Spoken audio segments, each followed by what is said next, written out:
उम्मीदवार की घोषणा के साथ ही भाजपा अपने चुनाव अभियान का आगाज कर दी है।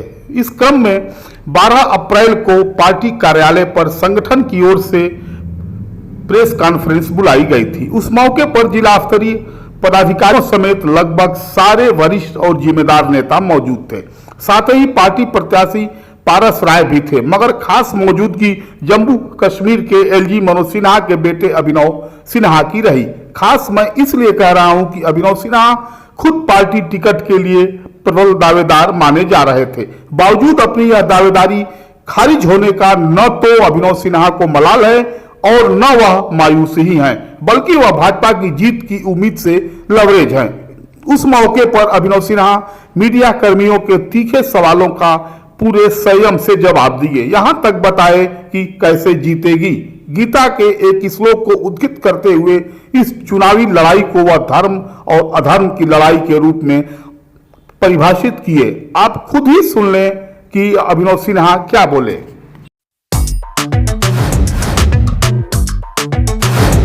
जी देखिए, जैसा कि हम सब जानते हैं, भारतीय जनता पार्टी का गाजीपुर से प्रत्याशी घोषित हो गया और अगर मेरा स्मरण ठीक है तो गीता के जी चौथे अध्याय के 8वें श्लोक पे अगर हम ध्यान दें तो उसमें भगवान श्री कृष्ण ने कहा कि परित्राणाय साधूनां विनाशाय दुष्कृतां धर्म संस्थापनार्थाय संभवामि युगे युगे। कहने का जी तात्पर्य ये है कि भगवान श्री कृष्ण ने कहा था कि जब भी अधर्म व्याप्त होगा तो मैं अधर्म का नाश करने के लिए पृथ्वी पे आता रहूँगा। गाजीपुर के परिदृश्य से हम बात करें तो बड़ा स्वाभाविक है कि लड़ाई जी धर्म और अधर्म के खिलाफ है। एक तरफ भारतीय जनता पार्टी का प्रत्याशी है जो लोगों को शिक्षित करके उनके भविष्य को संवारने का काम करता है, और दूसरे तरफ कैसे प्रत्याशी हैं उस पर मैं कोई टिप्पणी करूँ जी ये शोभा नहीं देती। और आज हम सबके बीच आदरणीय गौतम जी भी हमारे विचार परिवार से जुड़े हैं, तो निश्चित तौर पे भारतीय जनता पार्टी और गाजीपुर में मजबूत होगी। इसी के निमित्त जी आज ये प्रेस कॉन्फ्रेंस बुलाया गया। ब्रिजेंद्र राय जो आपके ही पार्टी के जिलाध्यक्ष भी रहे हैं, वो फेसबुक पे लिखते हैं कि मेरे राजनीतिक जीवन का सबसे दुखद दिन ये है। इस तरह की बातें सोशल मीडिया पे चल रही हैं, इन तरह की चीज़ों से आप लोग कैसे निपटेंगे? दूसरी तरफ अफजाल अंसारी जी, अब अध्यक्ष जी ही उस पर टिप्पणी करेंगे। परिवार है, स्वाभाविक है, मगर परिवार की बातें परिवार में जैसे निपटाई जाती हैं उनसे बातचीत करके चीज़ों का समाधान निकाल लिया जाएगा। जी, ऐसा मैं सही नहीं मानूंगा कि जानते नहीं। अगर हम अपने प्रत्याशी की बात करें तो पिछले 5 दशक से वो भारतीय जनता पार्टी का और आरएसएस का कार्य पूरे जिले में और प्रदेश में करते आए हैं, और कोई ऐसा चुनाव नहीं है जिनमें उनका सहयोग न रहा हो, चुनाव में उनका आशीर्वाद न रहा हो।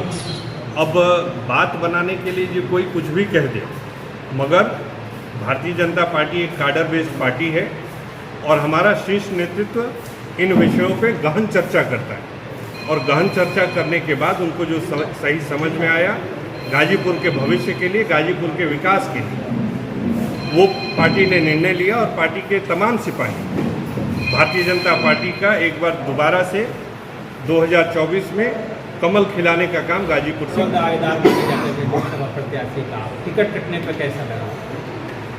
जी देखिए, मैंने पहले भी कहा कि हम लोग एक काडर बेस्ड पार्टी है और पार्टी का निर्णय हमारे लिए सर्वोपरि होता है। पार्टी ने जो निर्णय लिया हम सब उसके पीछे खड़े हैं, और आज हमारा आदरणीय डॉक्टर साहब के आने से परिवार और मजबूत हुआ है।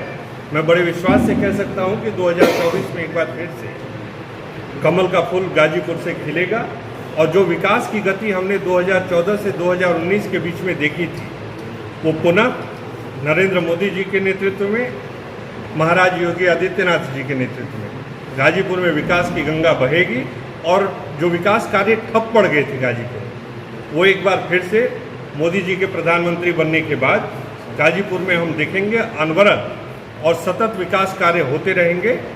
जी। क्या इस बार बीजेपी जो है, बीजेपी के असंतुष्ट लोगों के अलावा अब जालंसाई से भी लड़ेगी? जी, अब स्वाभाविक है कि दूसरे पार्टी से वो उम्मीदवार है तो लड़ना उन्हीं से है। और जो बीजेपी का असंतुष्ट है वो? जी, ऐसा मैं असंतुष्टि देखता नहीं। हम तमाम पार्टी के लोग यहाँ मौजूद हैं। कल से अभी तक हम लोग भी 2-3 विधानसभाओं में घूमे हैं।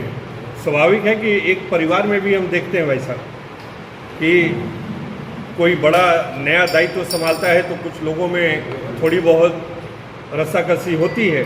तो परिवार का बात है, परिवार के बड़े सब बैठे हैं, मिलजुल करके और बातों को संभाल लेंगे। चुनाव से 1 जून से पहले सब रिकवरी हो जाएगी। 1 जून तो आप बहुत देर की बात कर रहे हैं। 1-2 दिन में आप देखेंगे कि भारतीय जनता पार्टी के एक सिपाही धरातल पे काम करेंगे और भारतीय जनता पार्टी के प्रत्याशी को जिताने का काम करेंगे। देखिए, जैसा कि अभी प्रत्याशी जी ने कहा कि 2019 की परिस्थितियां बहुत अलग थी और आज की परिस्थितियां बहुत अलग हैं। अब पार्टी के अंदर के बातों को मैं सामाजिक मंच पे रखूंगा ये उचित नहीं है, मगर हमारी तैयारी पुरजोर है और 1 जून को जब मतदान होगा और 4 जून को जब रिजल्ट आएगा तो आपको मिठाई खिलाने वाले में सबसे आगे हम ही लोग रहेंगे।